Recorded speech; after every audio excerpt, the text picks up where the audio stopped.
kids! It's me, Miss Danni. I'm back here again on One Goat Storytime to read you a story called A Mother's Day Surprise. Now, can you guess what this one might be about? I think you can. Let's get reading.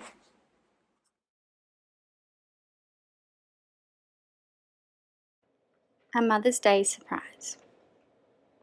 Sunday is Mother's Day. This day is extra special to me because I get to celebrate it twice. 2 times the mothers means 2 times the fun. But with twice the mothers comes twice the work. I'm going to need all the help I can get to pull off my best Mother's Day surprise ever. On Monday, Aunt Lucy brings me to the shops to find the perfect presents for Mama and Mummy. I have been saving up since my birthday to make sure I have enough money to buy them each a little gift. Aunt Lucy also chips in $10. At the makeup store, I try on all sorts of products. Lipstick and eyeshadow and blush and nail polish. Aunt Lucy laughs and says I look like a clown. But I need to make sure I get the absolute best for my mummy. This one, I hand Aunt Lucy the dark red lipstick I've chosen. Aunt Lucy checks the label. Sweet cherry, she reads. Your mummy will love this. At the bookstore, Aunt Lucy and I browse the shelves searching for the perfect book for Mama. Suddenly, I spot a sparkly green bookmark on the low shelf. Mama already has enough books, I tell Aunt Lucy. I want to give her this, and I hand her the bookmark. What a great idea, Rainbow. Green is your mama's favourite colour. On Tuesday, Grammy brings me to her art studio. Beautiful paintings decorate the walls and the art supplies cover the tables. How would you like to take an art class?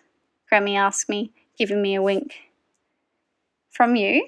I smile up at Granny. Grammy teaches lots of grown-ups how to draw, but she'd never given me an art lesson before. Grammy shows me how to paint with watercolours. She helps me make Mummy and Mama each their very own Mother's Day card. She kisses me on the head.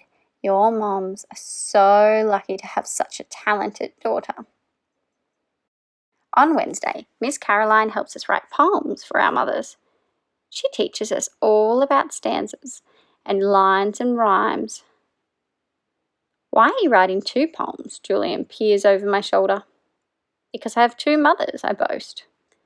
He shakes his head. You can't have 2 mothers. Of course you can. I show him my poems, because I do. And they're going to love your beautiful messages, Miss Caroline pats me on the arm as she walks by. At recess, my best friend Charlie whispers to me that Julian doesn't have a mum. Maybe that's why he was so jealous that I have 2. On Thursday, Uncle Dan comes over to babysit me while Mummy and Mama go out. Uncle Dan, can you show me how to prepare those fancy crepes you make at your restaurant? Why would you want to make crepes? I tell him about my plan to surprise Mummy and Mama on Mother's Day. That sounds like a wonderful idea. Uncle Dan lets me help as he whips up a batch of crepes in no time. I think this recipe's a little too complicated for me. I sigh, scooping chocolatey bits of crepe into my mouth. Not to worry, Bo, he says. What are your mother's favourite breakfasts? I pause and think. Mama likes frozen waffles. I remember. And Mummy likes Honey-O cereal. Well, I think you found your perfect Mother's Day meals. On Friday, Grandpa and I visit the flower festival. As we stroll through the colourful park, I am amazed by the thousands of roses, tulips and daisies that line the path. Have you thought about offering your mothers a bouquet of flowers this Sunday? What a marvellous thought! We're not allowed to pick the flowers at the festival, but I know we have some dandelions in my backyard that Mama and Mummy spend a lot of time picking. They must love those. On Saturday, Charlie comes over to help me with the very last step of my Mother's Day plan. Look what my brother David showed me. Charlie puts a balloon into his lips and blows it up until it's bigger than his head.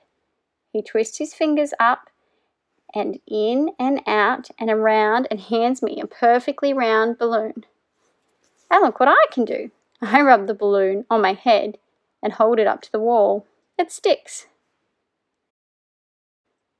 When Charlie and I finish blowing up dozens of balloons, we hide them in my closet so Mummy and Mama don't find them.